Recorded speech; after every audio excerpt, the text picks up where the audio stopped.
And which club is this? 8. Okay. It may be running out a little too much. We might want to go to with a 9 or a wedge, possibly.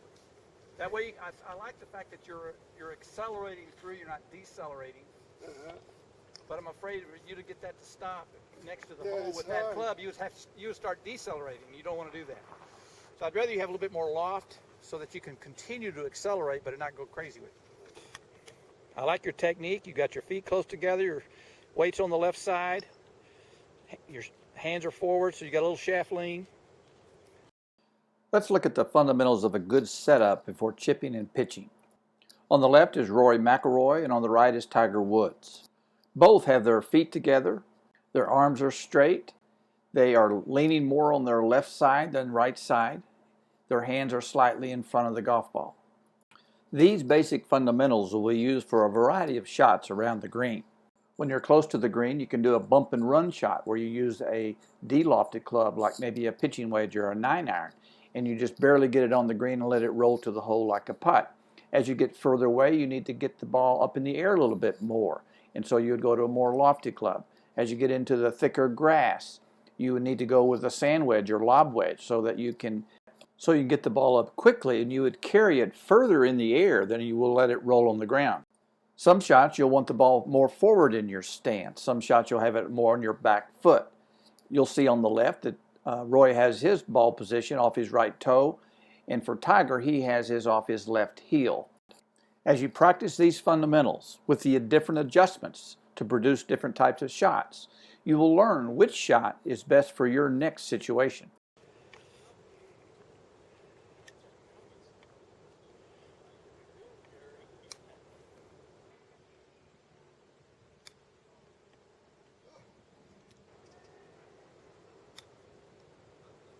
Much better. Now, will you sometimes scuff it like that on the course? Yeah. Okay. On these next few, I want you to shift more weight on your left side. I want you to feel like you've got 80% of your weight on that left footing. Keep it there, and your hands forward. That should be right. That's going to be really good. That could go in.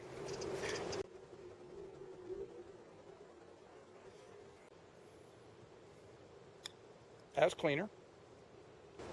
All right, on these next few, all good golfers, I mentioned at the beginning, we talked about the chip shots. You have to learn a variety of shots. Right. You also have to learn how to get shots with a variety of ball positions. Sometimes. Oh, okay. So I don't want you to have the same ball position for every single type of shot. Okay. Some shots I'm going to want that ball more forward. Some shots in the middle of your stance. I want us to hit 3 or 4 balls that are off your right toe. So you're really going to get in front of the ball. That makes it easier to get your hands in front of the ball. It's definitely going to promote a downward strike on that ball. So we're experimenting with different feelings. I want you to feel like your ball is, yeah, there you go, right off that right toe.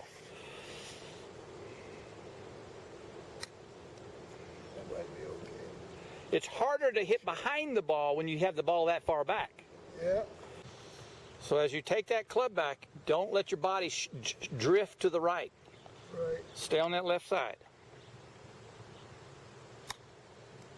Oh, Lord. Come these next few, that one a lot, George. Early wrist hinge. This will put a little spin on it as well if you hit it clean. Just keep working with that feeling. Early wrist hinge, so we're going to have a steeper attack angle. So it's an early hinge and then swing your handle forward like you've been doing. Oh, way short. So we can have a little bit more force. Yeah.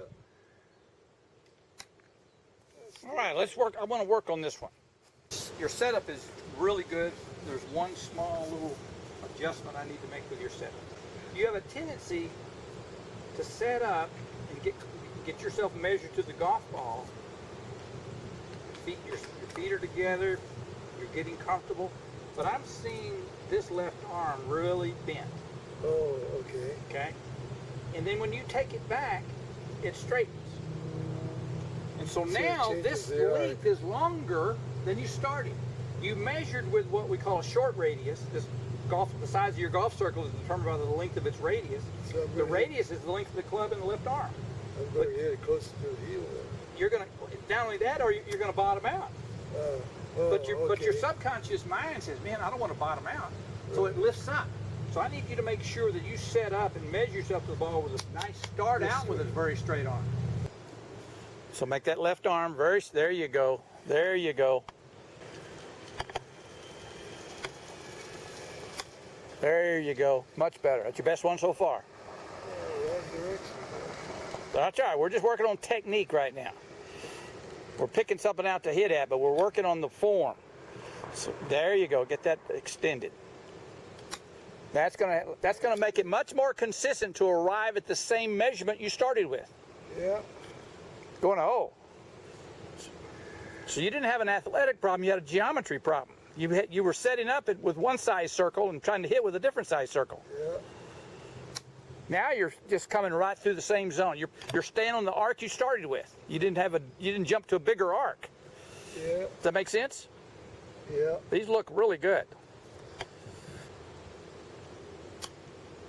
Even your misses are better.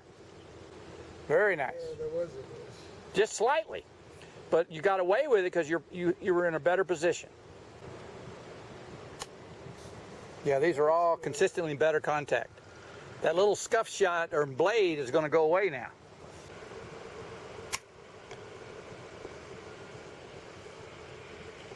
It may also be a good choice if the ball is in some thick grass and you're going to have to be aggressive to get it out.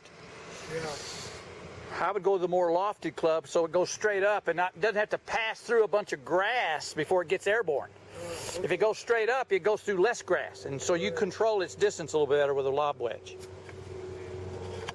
Pros would more likely use a lob wedge over their most lofted club in their bag for these shots.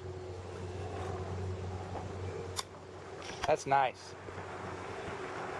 Now you can be a little bit aggressive without a lot of fear, even if it's a long pin. Oh yeah, I like that a lot.